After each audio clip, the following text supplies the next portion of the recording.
Keir Starmer has announced his new defense spending plan, and he has come up with a plan so bad that only Kemi Badenoch, the leader of the Conservative Party, is praising it, and former Fox News host and current Defense Secretary Pete Hegseth. So after everyone in Europe recognized the need to rapidly and very dramatically increase defense spending, for some reason the big takeaway that Keir Starmer had was to increase defense spending by 0.2%, and not by creating new taxes or issuing bonds or anything like that. No. He just moved the budget from foreign aid by 0.2 over to defense. Yeah.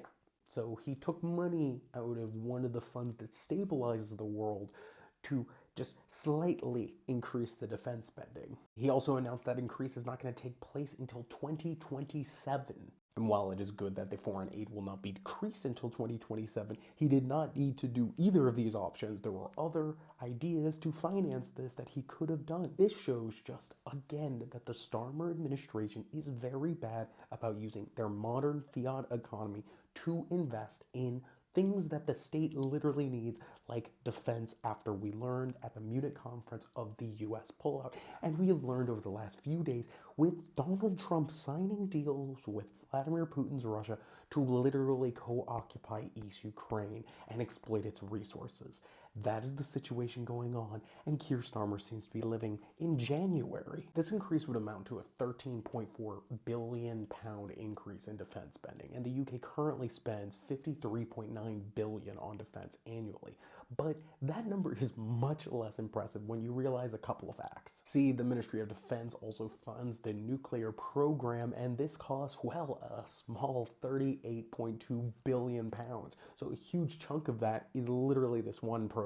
And it has been known for years that the UK has billions and billions in budgetary shortfalls in just maintaining its existing equipment. The Ministry of Defense already needed a £16.9 billion influx of money just to be able to do its current things it's mandated to do by the government. And of the Ministry of Defense 46 equipment programs, only 2 are set to deliver on time. To complete all of these projects on time, the government is going to need to infuse £288.6 billion over the next 10 years to the Ministry of Defense. And we've just been talking about equipment shortfalls. If they want to be recruiting more soldiers, they're going to be needing to include increases in pay and benefits, and not only that, recruitment bonuses, which cost money. And that is not included in what we are talking about already. So of course the Tory leader is happy that foreign aid has gone down, but that doesn't mean this plan is good. Nor will this appease Trump, who has said he wants 5% defense spending, nor will this appease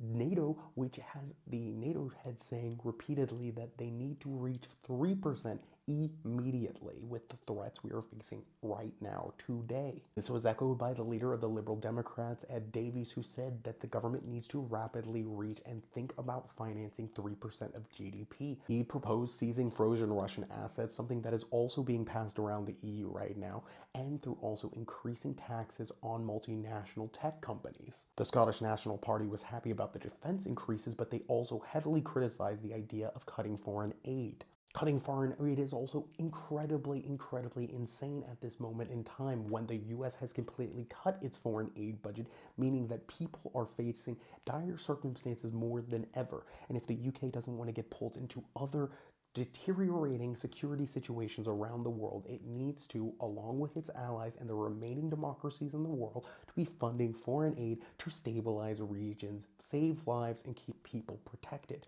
Because if it is not done through foreign aid, it will need to be done through the military. So it is much cheaper, much more efficient, and not only that, the right thing to do to fund foreign aid. And we can do both of these things, and we must do both of these things. That is the world we're currently in.